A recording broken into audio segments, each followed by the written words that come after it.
이제 1월 마지막 주일 예배인데 그의 손으로 붙드심이로다 설교 제목인데 다윗이 노년에 이렇게 고백을 하고 있습니다. 여호와께서 사람의 걸음을 정하셨다. 사람의 걸음을 하나님께서 정하셨다. 사람이 걸어가는 그 길을 하나님께서 정하셨다.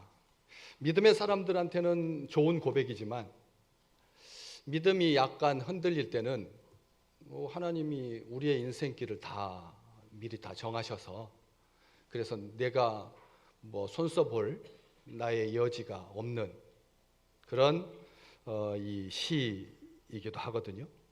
우리가 하나님이 다 정하셨으면 그럼 우리가 전도도 할 필요도 없고 그리고 또 믿음이 흔들리네 마네 그렇게 고백할 필요도 없고 어차피 구원받을 사람은 다 구원하시고 지옥 갈 사람들은 태초부터 포기하시고 간섭하지 않으시고 제멋대로 자기 갈 길 각자 걸어가게 하시는데 이게 좀 안 좋은 그런 표현이 될 수가 있다는 것이죠.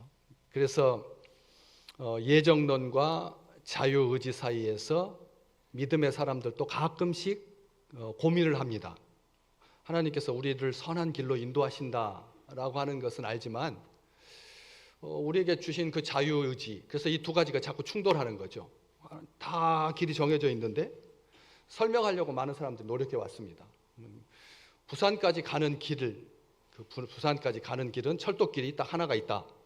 그러면 그 길로 가는 건데 얼마만큼 속력을 낼 것인가, 어디서 정차할 것인가, 이것은 자기가 결정하지만 결국은 부산까지 간다라고 하는 말로 사람들이 이렇게 좀 합리화시키고 설명하려고 하는 경향이 있습니다. 그래서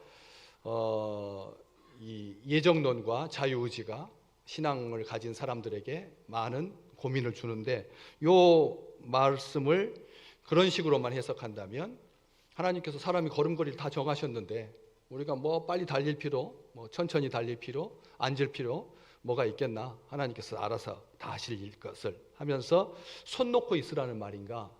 이런 생각을 하게 된다라고 하는 거죠. 그래서 세상은 걸음걸이가 정해져 있다. 이게 총량의 법칙입니다. 총량의 법칙입니다. 그래서 호흡을 많이 빨리빨리 하면 평생 쉬어야 할 숨을 너무 한순간에 다 쉬어서 그래서 일찍 세상 떠나게 되니까 그래서 천천히 쉬어야 된다, 숨을.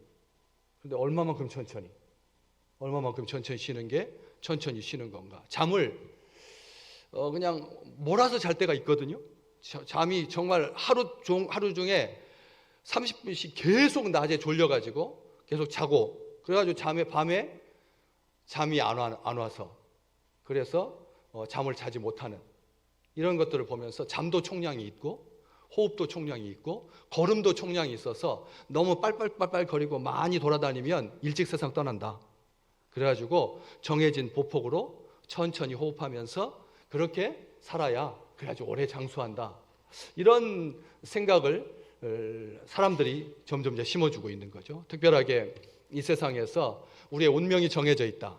이 운명론 아주 중요한 이단, 중요한 하나님의 백성들을 향한 공격점 포인트가 바로 이 운명론인데 대표적인 것이 사주팔자입니다. 사주팔자. 사주라고 하는 말은 몇 년생이냐, 몇 월생이냐, 며칠생이냐, 몇 시에 태어났느냐. 연, 월, 일, 시 4개의 기둥에서 사주라고 합니다. 사주. 그리고 팔자. 우리가 그냥 팔자라고 하는데 그 팔자가 어떤 의미입니까? 팔자는 8글자라는 뜻입니다. 8글자. 8글자인데 올해 이 60갑자로 따졌을 때 올해가 무슨 년이죠? 갑진년입니다. 값진 삶을 사시라고 하나님께서 우리에게 값진년을 주셨어요. 참 기억할 날이죠. 연도송의 말이 우리한테 값진이라고 하는 이 형용사를 붙여서 새해를 시작했는데 갑진년생이냐 12년 터울로 위아래로 띠동갑이잖아요.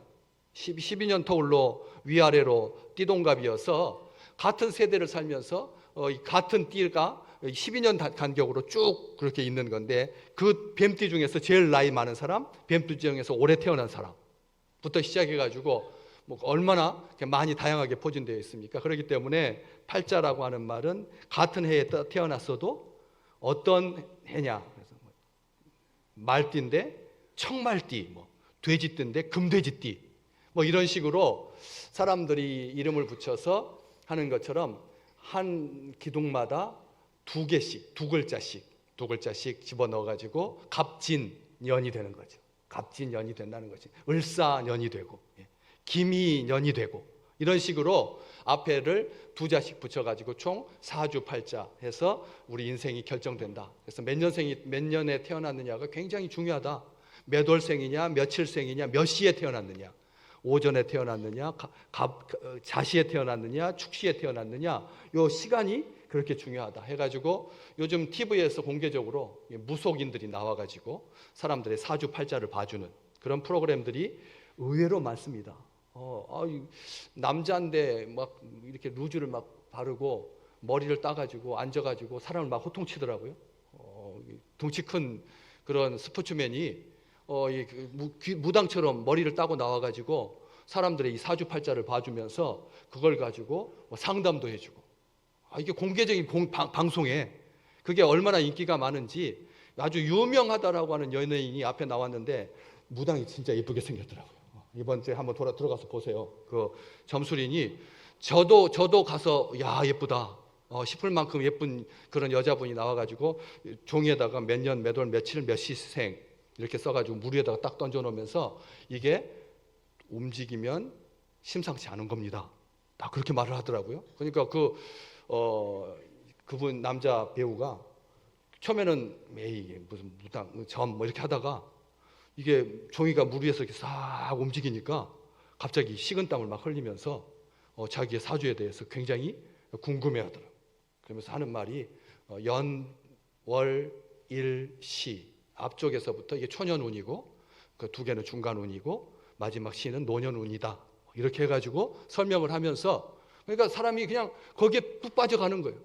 처음에는 아무것도 아니었는데 자기 운명이 이렇게 흔들리니까, 이렇게 비틀어지니까 이게 움직이면 별로 좋은 게 아닙니다 하니까 그래가지고 막 고민하는 거예요. 그런데 정작 24년이 되면 돈이 많이 들어오고 특별하게 연애운이 있습니다. 딱 그럼 올해 결혼한다는 거예요.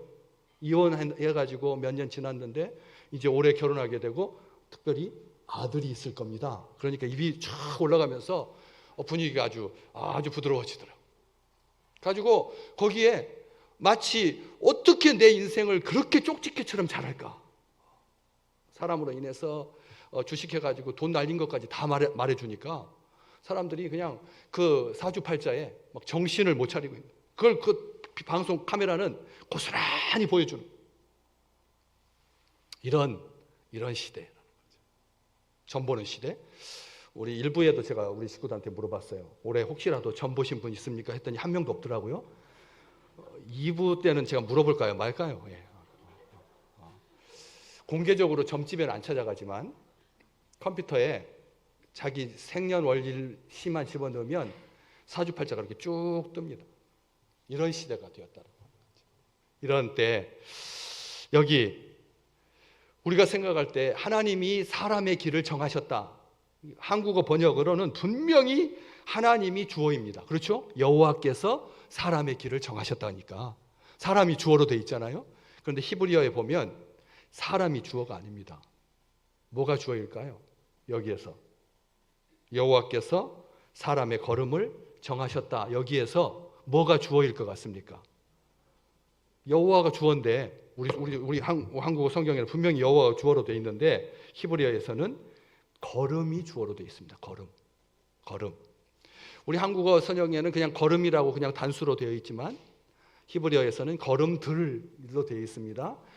해석해 드릴까요? 하나님의 주어가 아니라 걸음들이 주어인데 사람의 걸음들이 여호와께로부터 정해져 있다. 이렇게 지금 다윗이 고백하고, 사람의 걸음들이 여호와께로부터 정해졌다. 사람들이 자유롭게 각자 자기의 길을 걸어가는 것처럼 보이지만 그 모든 걸음들은 하나님께서 정해진 걸음이다.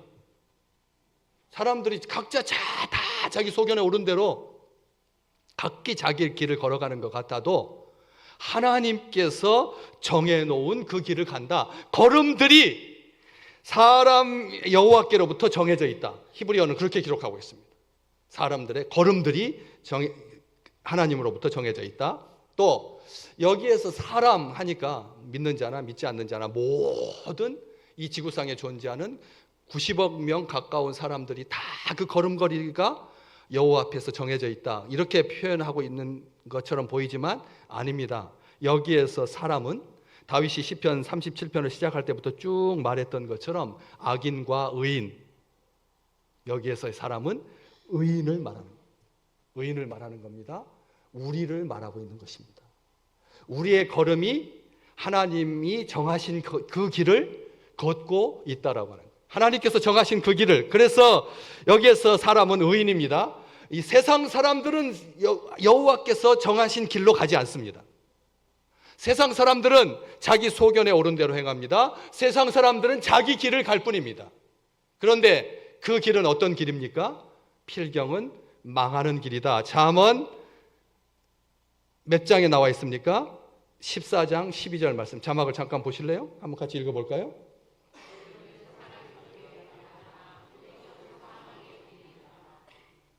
사람이 걸어가는 길, 인생이 걸어가는 길이 겉으로 보기에는 바르게 보일지라도 결국은 어떻게 된다고요? 죽음으로 끝나는 길이라는 거예요.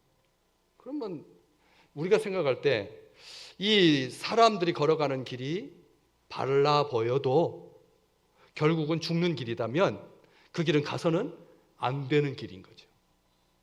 하나님께서 원하시지 않는 길을 가는 것은 결국은 망하는 길이라는 겁니다. 세상 사람들은 그 길이 살 길인 줄 알고 그걸로 가는 거예요. 그런데 불이 나가지고 위로 높이 올라가면 살 줄 알고 아파트로 위층으로 올라갔는데 끝에 뭐가 있죠? 옥상으로 나가는 문이 잠겨 있어가지고 죽은 경우가 얼마나 많은지. 요즘 연기는 까만 연기입니다. 낙엽 태워서 나는 연기가 아니라 중독성, 맹독성을 가진 연기여서 거기에 한 번만 호흡하면 죽는 거예요. 우리가 생각할 때 뭐 폐가 잘 걸러져가지고 한 10번 정도 호흡하면 그동안에 소방관이 와가지고 구해줄 수 있으면 얼마나 좋겠습니까? 그런데 아파트에 많은 경우 소방법에 문이 열려 있어야 되는데도 그 위에 올라가가지고 나쁜 짓 할까봐, 아이들이 자살할까봐, 그래서 옥상에 문이 다 잠겨 있거든. 그래서 불나면 어디로 가야 돼요? 불나면 어디로 가야 돼요? 옥상으로 가야 돼요? 아니면 지하로 가야 돼요? 자기 집에 있어야 돼요. 불나면 옥상으로 가도 안 되고 지하로도 가도 안 되고 자기 집에 있어야 된다니까요. 자기 집 문이 방화문이에요. 자기 집 문이 방화문이라니까요. 그래서 집 안에 있어야 되고, 그래도 염려가 되면 어디로 가야 돼요? 베란다로 해가지고 자기 집이 탈 것 같다, 염려스러우면, 걱정스러우면 옆으로 뚫고 나갈 수 있도록 어깨로 그냥 툭 치면 무너지게끔 그렇게 다 조치가 되어 있거든.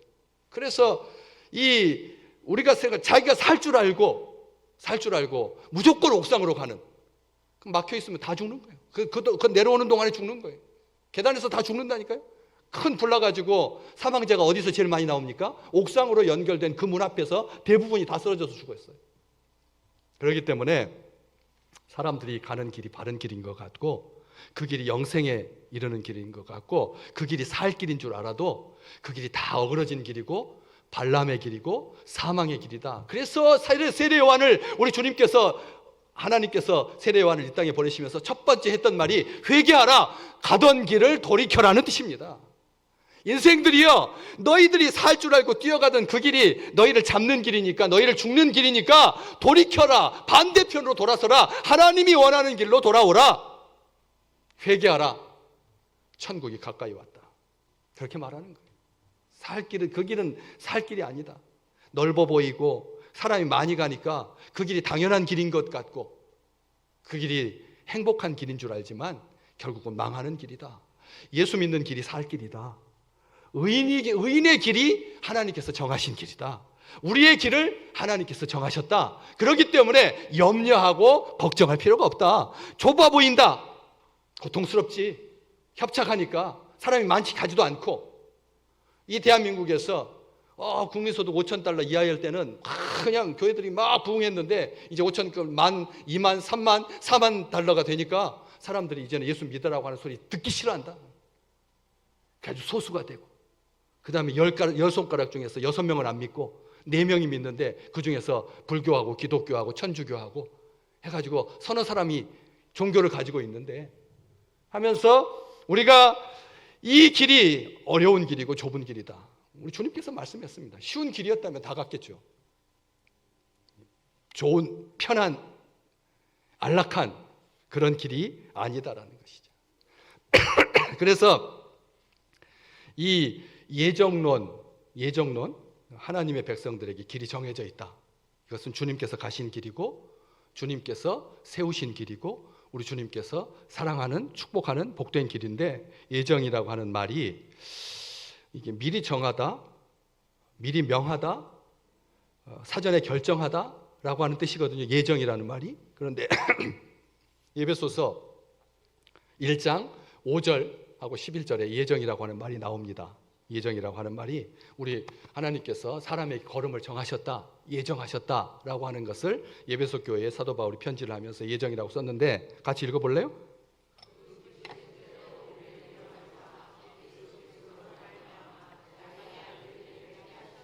우리가 가는 길은 뻔한 길이 아니라는 거예요. 우리가 가는 길은 그냥 아무나 가는 길이 아니라는 거죠. 하나님께서 정하신 길인데, 예정했다라고 하는 말이 예수 그리스도로 말미암아 자기의 아들들이 되게 하신 것이 하나님께서 우리에게 예정하신 길이다.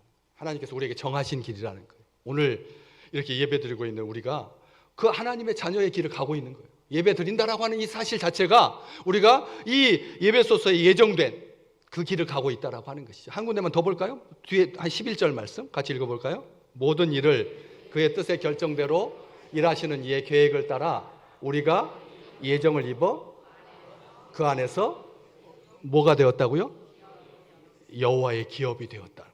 우리가 하나님의 예정하심에 따라서 우리가 하나님의 나라를 누리는 하나님의 기업이 되었다. 우리가 하나님의 기업이다. 하나님께서 우리를 경영하신다. 하나님께서 우리를 경영하시니 오죽 잘하겠나 라고 하는 그런 예정이라는 거죠.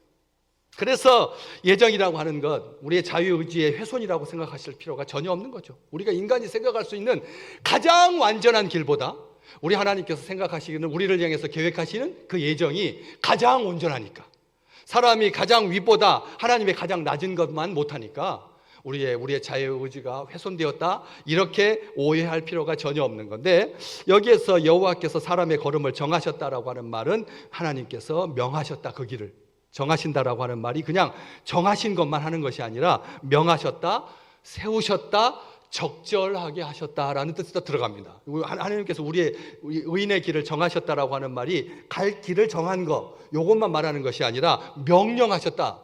하나님께서 갈 길을 우리에게 명령하셨다. 주의 길을 걸으라, 좁은 길로 가라. 우리 주님께서 명령하신 것처럼 정하셨다라고 하는 말은 명령하셨다. 그리고 그 길로 걸어갈 수 있도록 우리를 세워주셨다.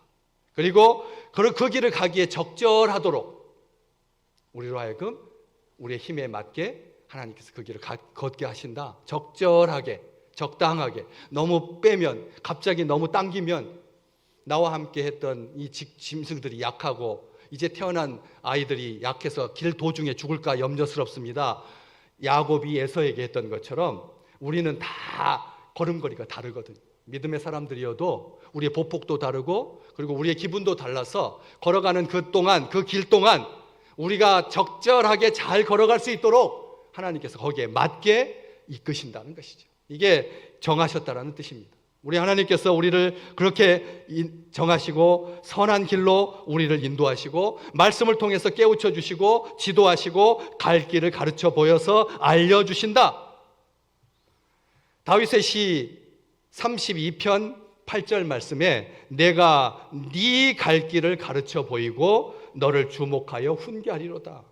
하나님께서 다윗의 모든 인생 가운데서 하나님께서 네 갈 길을 가르쳐 보여서 그래서 그 선한 길을 갈 수 있도록 하나님께서 하셨다.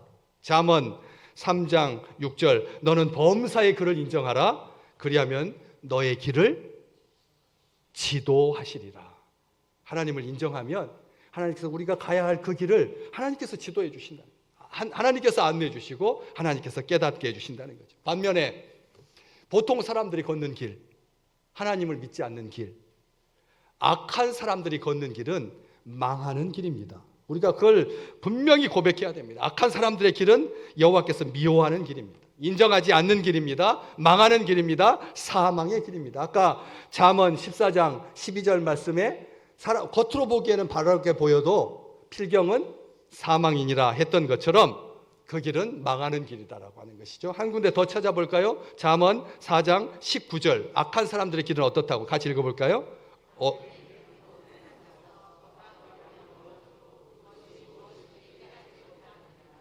악한 사람들의 길은 뭐라고요? 어둠 같다. 어둠 같다. 어둠이 말하는 의미가 뭐냐? 걸려 넘어지는데도 불구하고 그것이 무엇인지 깨닫지 못한다라고 하는 거예요. 많은 사람들이 저 정도로 길이 막혔으면 우리 같으면 돌아올 텐데, 우리 같으면 다른 길을 갈 텐데, 이렇게 생각하기 쉽지만 악한 사람들은 어둠의 길을 가고 있기 때문에 자기가 걸려 넘어져도 이게 도대체 무슨 이유 때문인지 전혀 깨닫지 못한다라고 하는 것이죠. 악한 사람들은 그렇게 망할 수밖에 없다는 것이죠. 깨닫지 못하게 된다는 것이죠. 반면 의인의 길은 어떤 길일까요? 잠언 4장 18절 말씀. 자기가 가는 길, 우리가 가는 길이니까 한번 읽어볼까요? 의인의 길은 돋는 햇살 같아서 크게 빛나 한낮에 광명에 이르거니와. 아멘. 우리가 가는 길이 외롭습니다. 우리가 가는 길이 쉽지 않습니다. 그럼에도 불구하고 우리의 길은 돋는 햇살 같아서 크게 빛나고 한낮에 광명에 이르게 될 줄로 믿습니다. 우리가 아침에 그 돋는 햇살 받으면 어떠세요? 우리의 모든 것이 새롭게 되잖아요.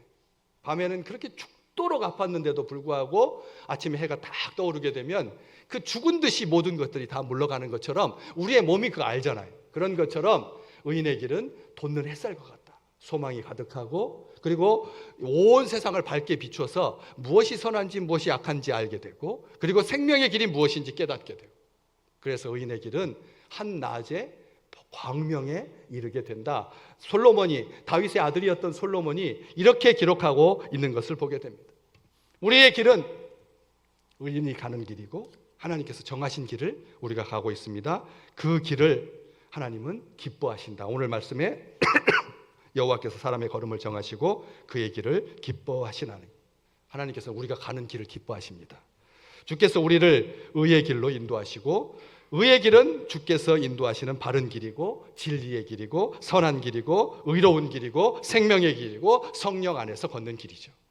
모든 일의 주권자이신 하나님께서 자기 자녀를 돌보시되 경건한 삶을 살도록 우리를 격려하실 뿐만 아니라 모든 것을 미리 아시는 하나님께서 여러 가지의 삶의 길에서 가장 좋은 길로 우리를 인도하시는 거죠. 그래서 오늘 37편 5절과 6절 말씀 잠깐 보실래요? 5절 6절 우리 말씀을 펴놓으셨으니까, 내 길을 여호와께 맡겨라. 그를 의지하면 그가 이루시고 네 의를 빛같이 나타내시며 네 공의를 정오의 빛같이 하시리로다. 우리의 길을 누구에게 맡기라고요? 하나님께 그렇게 맡겨라. 그러면 하나님께서 우리를 그를 의지하면 그가 이루시고 우리의 의를 빛같이 나타내시고 공의를 정오의 빛같이 하신다라고 앞쪽에서 다윗은 고백하고 있는 것입니다. 하지만 우리가 의의 길을 가고 있는데, 우리가 하나님께서 인정하시는 길을 가고 있고 하나님께서 정하신 길을 묵묵히 잘 걸어가고 있는데, 그 24절 말씀, 이 말씀이 우리에게 약간 의문을 갖게 하는 거죠. 이게 하나님을 배반하거나 하나님한테 억울해하는 것은 아닌데 왜 이렇게 쓰셨을까? 우리의 가는 길을 하나님께서 기뻐하시는데, 하나님께서 우리의 가는 길을 정하셨는데, 우리가 묵묵히 그 길을 가고 있는데, 용기를 내서 힘있게 가고 있는데 왜 24절 그는 넘어지나, 이 표현을 쓰는 거죠.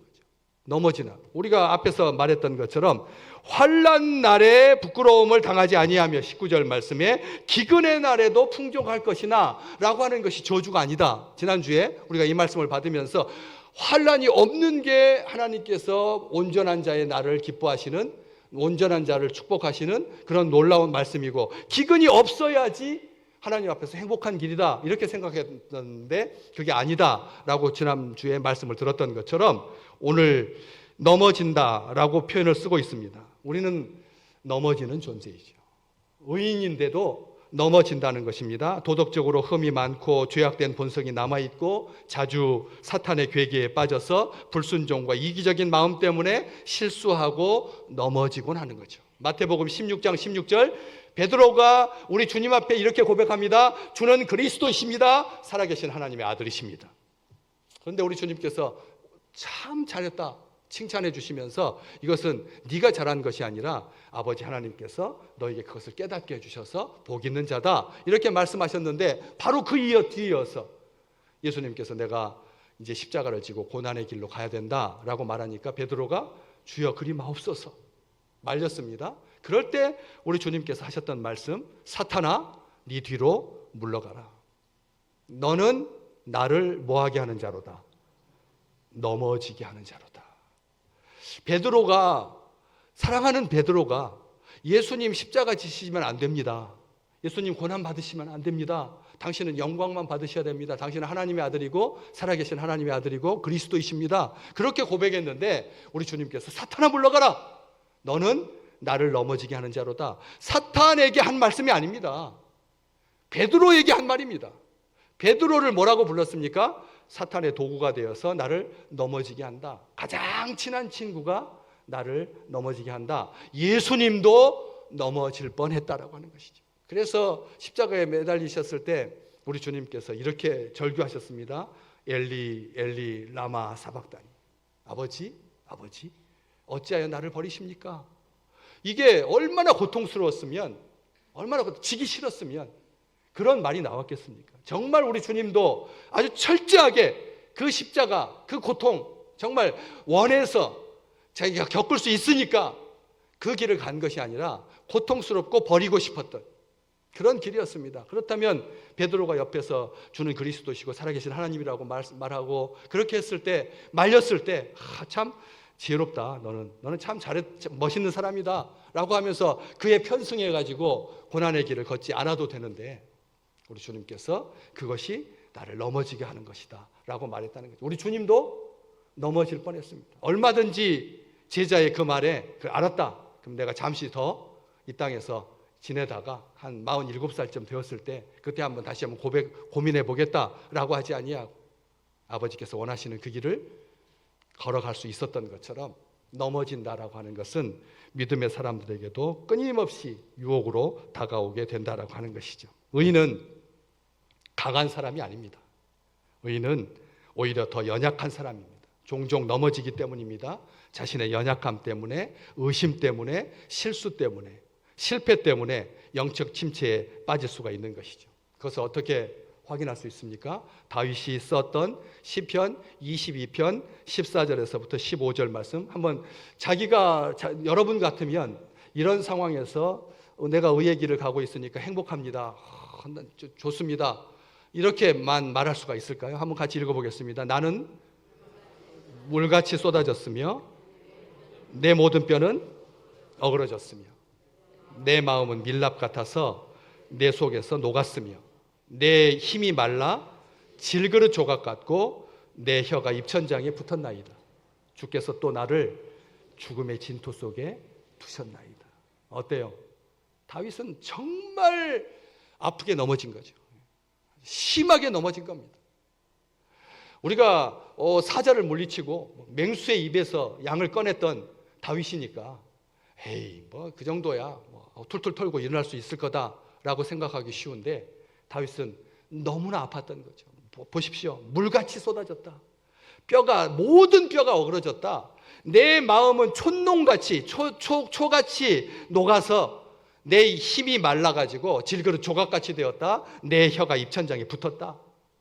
마지막 말은 더 아픈 겁니다. 주께서 나를 죽음의 진토 속에 두셨습니다 라고 할 만큼 다윗은 넘어졌습니다. 아프게 넘어졌습니다. 그런데 오늘 성경 말씀 보시면 아주 엎드러지지 아니했다라고 하는 표현을 쓰고 있습니다. 아주 엎드러지지 않았다. 그런데 아주라고 하는 말을 아주 작게 써놨습니다. 우리 성경 속에 그냥 같은 사이즈의 글이라면 이게 아주 넘어지지 않았구나 이렇게 생각하겠는데, 원래 히브리어 성경에서는 아주라고 하는 말이 없는 거죠. 넘어지지 않았다라고 하는 말 속에 아주라고 하는 의미가 들어있기 때문에 아주라고 하는 말을 안 썼습니다. 그런데 한국어로 번역하면서 아주라고 하는 말을 아주 자꾸맣게 이렇게 썼습니다. 아주 넘어지지 않았다, 완전히 넘어지지 않았다라고 하는 뜻이죠. 무슨 뜻입니까? 커다란 인생의 실패에도 불구하고 포기하거나 넘어지지 않았다는. 바울은 간음죄를 저질렀고 바울은 살인죄를 저질렀습니다. 믿음의 사람들, 의의 사람이라고 하면 당연히 걸어가야 할 길이 아니고 여호와의 길에서 벗어난 거죠. 그런데도 불구하고 하나님께서 그를 긍휼히 여기셔서 자신을 악에 넘어뜨리지 아니하도록, 악에 지지 아니하도록 다시 일어날 수 있는 힘을 허락해 주신 것입니다. 전능하신 하나님께서 실패로 넘어진 그를 붙잡아 일으켜 세워주십니다. 그래서 17절, 오늘 본문 말씀 23절인데 17절 위로 쭉 올라가서 한번 같이 읽어보실래요? 악인의 팔은 부러지나 의인은 여호와께서 붙드시는도다, 이렇게 고백할 수가 있었던 거죠. 시편 22편에서는 나는 넘어졌습니다, 아주 심하게 넘어졌습니다, 그래서 일어날 힘도 없었습니다. 주님께서 나를 죽음의 진토에 두셨습니다. 그러나 내가 엎어진 채 있지 아니하고 그래도 주님께서 주시는 힘을 가지고 의지하여서 일어날 수 있었습니다. 악인의 팔은 부러지지만 의인은 여호와께서 붙들어 주십니다. 오늘 24절, 여호와께서 그의 손으로 붙드심이로다. 붙들어 주셨기 때문에 그가 일어날 수가 있었다라고 하는 것이죠.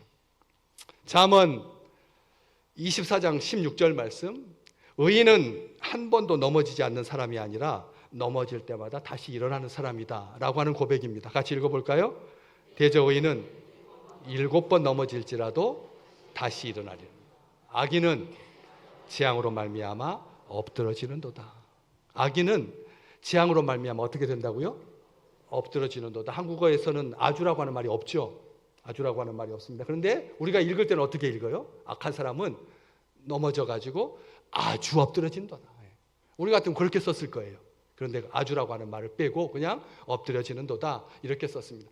의인은 아주라고 하는 말을 작게 쓰고, 오히려 악한 사람은 아주라고 하는 말을 빼주고, 반대로 우리하고 생각하고 전혀 다른 거죠. 그래서 이 세상 살아가면서 의인의 길을 걸어가지만 실수하고 영적인 침체에 빠지기도 한다는 것입니다. 미가 선지자는 그럼에도 불구하고 이렇게 고백하고 있습니다. 미가서 7장 8절입니다. 같이 읽어볼까요? 나의 대적이여 나로 말미암아 기뻐하지 마라. 나는 엎드러질지라도 일어날 것이요 어두운 데 앉을지라도 여호와께서 나의 빛이 되실 것이다. 선지자의 고백이 우리의 고백이 되시기를 주의 이름으로 축복하죠. 놀라지 마십시오. 믿음의 사람들은 넘어질 수 있습니다. 믿음의 사람도, 의로운 사람도 넘어질 수 있습니다. 이것은 자기의 책임을 지지 말라고 하는 뜻이 아니라 넘어지지만 그럼에도 불구하고 하나님께서 강한 손, 의로운 손, 오른손으로 붙들어 주시니까. 이사야서 41장 10절 말씀, 두려워하지 마라, 내가 너와 함께함이라, 놀라지 마라, 나는 네 하나님이 됩니다. 내가 너를 굳세게 하리라, 참으로 너를 도와주리라, 참으로 나의 의로운 오른손으로 너를 붙들리라. 하나님께서 이사야 선지자를 통해서 말씀해 주셨던 것처럼 이 다윗은 하나님께서 오른손으로 나를 붙들어 주신다 고백합니다. 시편 18편 35절 말씀, 또 주께서 주의 구원하는 방패를 내게 주시며 주의 오른손이 나를 붙들고 주의 온유함이 나를 크게 하셨나이다. 그런데 시편 18편이잖아요. 한번 여러분 성경책 한번 펴보세요. 시편 18편 펴보십시오. 시편 18편 앞에 뭐가 잔뜩 써져 있죠. 시편 18편에 보시면 그 앞에 이 시를 읽기 전에 이 부연 설명, 시편 전체 중에서 이렇게 긴 설명은 없습니다. 제일 길게 앞에다가 뭐라고 써 있나요? 한번 보십시오. 여호와의 종 다윗의 시, 인도자를 따라 부르는 노래, 여호와께서 다윗을 그 모든 원수들의 손에서와 사울의 손에서 건져주신 날에 다윗이 이 노래의 말로 여호와께 아뢰어 이르되 나의 힘이신 여호와여 내가 주를 사랑하나이다. 무슨 말인지 아셨죠? 2절 말씀, 여호와는 나의 반석이시고 나의 요새시고 나를 건지시는 이시고 나의 하나님이시고 내가 그 앞에서 피할 나의 바위시고 나의 방패시며 나의 구원의 뿌리시고 나의 산성이십니다. 이런 고백이 나오기 전에 이 부연 설명, 이 놀라운 고백입니다. 하나님께서 오른손으로 나를 붙들어 주신다. 이 시편 18편 35절 말씀, 또 시편 63편 8절 말씀, 나의 영혼이 주를 가까이 따르니 주의 오른손이 나를 붙드시거니와. 하나님께서 오른손으로 우리를 붙들어 준다는 것이죠. 오늘 이 말씀 앞에 다시 한번 고백합니다. 악한 자가 우리를 수없이 넘어뜨려도, 악한 자가 우리를 수없이 넘어뜨려도, 또 혹 자신의 실수 때문에 넘어질지라도 우리는 다시 일어서 새롭게 시작할 수 있는 주의 백성들입니다. 하나님께서 전능하신 손으로 우리를 붙들고 계시기 때문입니다. 우리의 인생은 주인이신 예수님께서 절대 포기하지 않기 때문에 괜찮습니다. 우리를 도우시는 성령님께서 다시 일어날 믿음과 지혜와 용기를 주시기 때문에 사랑하는 자들에게 7번 넘어질지라도 다시 일어날 은혜를 주실 줄 믿기 때문에 우리가 좌절하거나 낭망하지 않는다는 것이죠. 우리가 가는 이 길은 하나님이 기뻐하시는 길입니다. 그 길은 하나님의 계획과 목표 아래서 예정된 길이고 매일의 삶을 계획하시고 예정하신 하나님의 뜻을 따라서 힘차게 나아가는 복된 길입니다. 생명의 길입니다. 영생의 길입니다. 어떠한 인간의 손도 하나님께서 기뻐하시는 우리의 길을 막을 수 없습니다. 하나님께서 우리에게 정하신 형통의 때를 막을 수 있는 어그러짐은 우리에게 허락된 적이 없습니다. 우리는 어그러지고 거스리는 세대에 살고 있습니다. 제멋대로 행하는 길로 살고 있습니다. 중학생이 국회의원을 돌멩이로 패는, 정말 이것을 이 민주주의 사회에서 세계 선도 국가라고 하는 그런 나라에서 이 일을 겪으면서 생각해 봅니다. 이 시대가 나의 비뚤어진 다리로 걸어갈 수가 있을까? 이렇게 어그러진 길, 하나님을 대적하는 세대, 이런 속에서 그분의 힘을 의지하면서 앞으로 나간다라고 하는 것이 과연 가능한 일인가?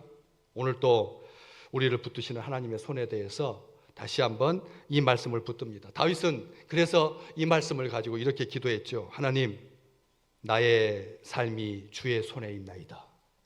시편 31편 5절에 나의 삶이 주의 손에 있습니다. 나의 시대가 주의 손에 있나이다.